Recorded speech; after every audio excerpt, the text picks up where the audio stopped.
Yeah, dear student, welcome back to the business study class. We continue with our chapter 2, principle of management, and today we are going to study the techniques of scientific management, which is provided by F.W. Taylor, Frederick Winslow Taylor, in his book in the year 1911. Clear? So, in the beginning of the chapter, our first chapter we have studied the level of management, that is top, middle, and lower. And afterwards, after the lower management is the foreman. So the role of the foreman is the lowest manager and highest ranking worker, but he is in charge of the entire production process, because he is in direct contact of the laborers. Foreman is in direct contact of the worker which are involved in the production. So that is why Taylor advocated the separation of planning and execution function. This concept was extended to the lowest level of production. He was ardent supporter of separation of planning and production, and he took this process to the lowest level of management or lowest level of production up to the foreman. Clear? So in his system he divided the two parts of the functional foremanship, planning and production. Under planning he put the 4 person: instruction clerk, route clerk, time clerk and cost clerk. Instruction clerk will give instruction for the production, route clerk will decide the route, time clerk will give you the standard time for the manufacturing of the good, and cost clerk will prepare the cost sheet. The cost shall not be get increased. Second part is the production, under which there are 4 persons: speed boss, who will look after the speed of the production process, because if the speed get delayed, you will not be able to achieve the desired targeted production. Gang boss will look after the whole of the person working over there or not. Repair boss, if any repairs come, any machinery is malfunctioning during the production process, repair boss will repair. And inspector will look after the overall quality of production and processes. Clear? So, functional foremanship is an extension of principle of division of the work and specialization to the shop floor. Each worker will have to take order from 8 foremen in the related process of function. Every workman is taking instruction from the 4 person over here and 4 person of the production process. So, total 8 persons. Foreman should have intelligence, education, tact, great judgment, special knowledge, manual dexterity and energy, honesty and good health. Since all these qualities could not be present in one single person, Taylor proposed the 8 specialists. Each specialist is to be assigned the work according to his or her qualities present in them and education taken by them. For example, those with the technical mastery, intelligence and grit will go towards the maybe given the planning work, and those with the energy and endurance and good physical health will be involved in the production process. So in this way he decided this thing. Now see,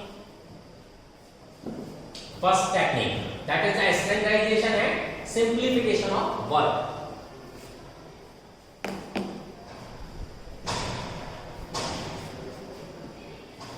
First is standardization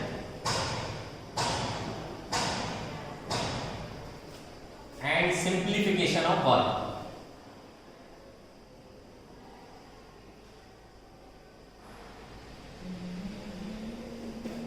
Taylor was an ardent supporter of making the things standardized. So according to him, scientific method should be used to analyze methods of the production prevalent under the rule of the thumb. What we studied first is the rule of the thumb. Under the rule of the thumb, everything is the prefix and will be according to the science, but that is not possible in our management. Clear? So the best practice can be kept and further refined to develop a standard which should be followed throughout the organization. Clear? So standardization refers to the process of setting a standard for every business activity. Clear? Now it may be the standardization of raw material, production process,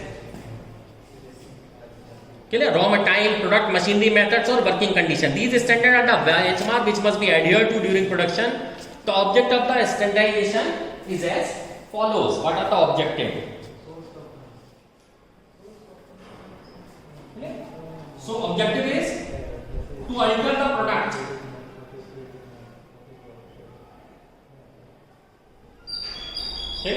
To alter the product means, see, previously mango juices were coming, they were only the juices, but because according to the recent history, if you are just taking a juice without the pulp, so what you are drinking is just 12 spoon of the sugar. So it is very dangerous for the health unless it is occupied with the fruit pulp.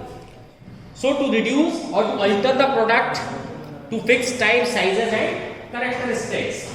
Clear? It should not be the older one. Clear? So standardization aims at that thing. Second, to establish the interchangeability.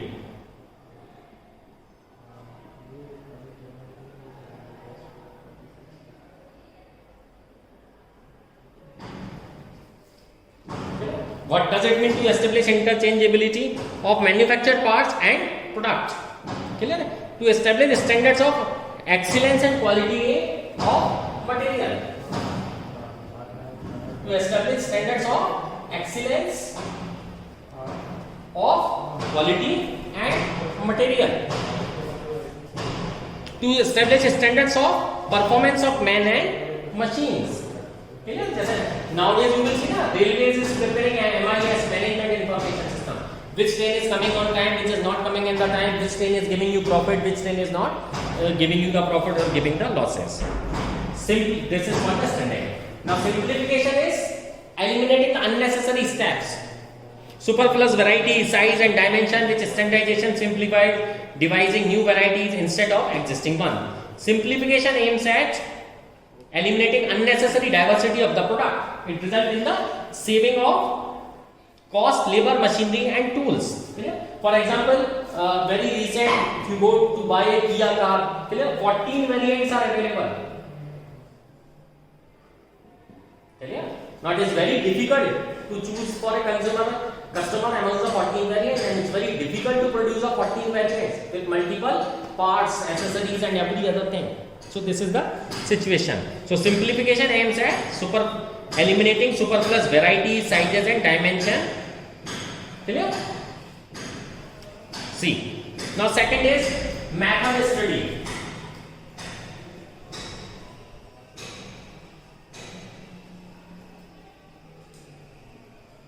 Now what is method study? The objective of method study is to find one best way of doing the job.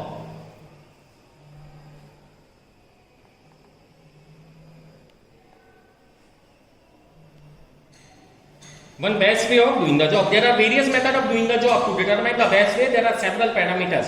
Right from procurement of raw material till the final product is manufactured or delivered.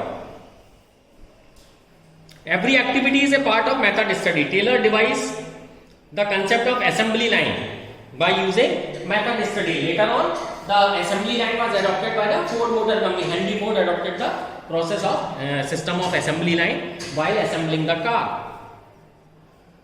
The objective of whole exercise is to minimize the cost of the production and to maximize the quality and satisfaction of the customers.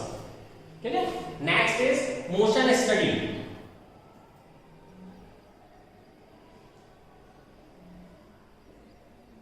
Now motion means movement of the person. Motion study refers to the study of movements like lifting, putting object, sitting and changing position, which are undertaken while doing a typical job. Unnecessary movements are sought to be eliminated so that it takes less time to complete the job efficiency. For example, in a shirt manufacturing company, the person ironing the shirt is to collect the shirt from 10 feet away, which is coming. So he was manufacturing almost 20 shirts in a day, ironing 20 shirts in a day. But when his table is shifted nearby from where the shirt is coming, his efficiency increased by almost 50%. Now he is making ironing 30 shirts in a day. So this is the situation. So motion study means to only recognize the required motion. Unnecessary motion should be eliminated. So only those motion which are productive will be admitted. Motion which are incidental, like going to stores, will be go on, and motions which are unproductive. So for example, in his the place where he was working, Taylor, it was a bricklaying company. There he involved this technique and motions are reduced from 18 to just 5. 30 steps are eliminated and production is almost 4 times. So in this way, motion study is done. Next is time study. Now time study means what is the time required for the manufacturing of the product. So under time study, a standard time is fixed for a product. For example, if a person is making a cardboard and it is taking 20 minutes for him, and so in an hour he or she is going to prepare 3 boxes in 1 hour. If there is a standard shift of 8 hours, clear, and reduce 1 hour for lunch and rest, 7 hours. So in 7 hours the person is making 21 boxes, clear. So 21 boxes is the standard production on the basis of the time required, clear. Next is fatigue study.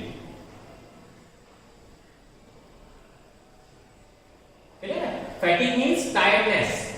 If a person is continuously standing from last 2 or 3 hours, the person will feel tired. Okay? So if sudden rest or pause is available during the production process, the person feel energetic and is able to do the more work. So fatigue study is also done.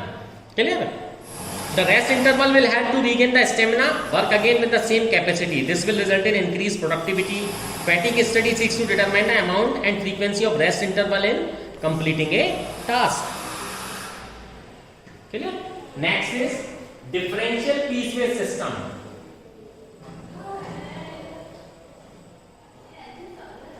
Differential piece-weight system. Now what does it mean? Taylor propounded that an efficient worker is always distinguished from an inefficient worker.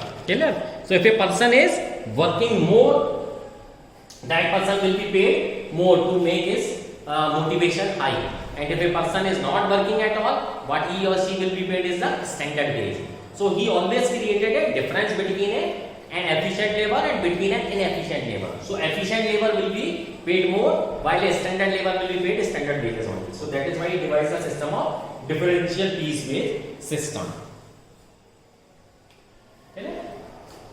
Though some other proposed rules are also there. For example, is the mental revolution. Now what does it mean? Mental revolution means Taylor propounded this system. Unka alone labor can't do anything, and alone manufacturer or a producer can't do anything. Both are in need of each other. So they shall transform their thought process. Alone nobody can't do anything. Both are in need of each other. So both should take care of each other and respect each other. That thing is called mental revolution. Clear? And beside that, there are some other terminology also get involved in this process. For example, you might have heard about one subject called operation research. This subject is generally taught in MBAs, and this system was used during the World Wars for the deployment of machinery, labor, army and material. Clear? And several other terms like lean manufacturing, just in time, Kaizen, Kanban. So these all are the techniques of scientific management. I hope this is clear to you. Thank you.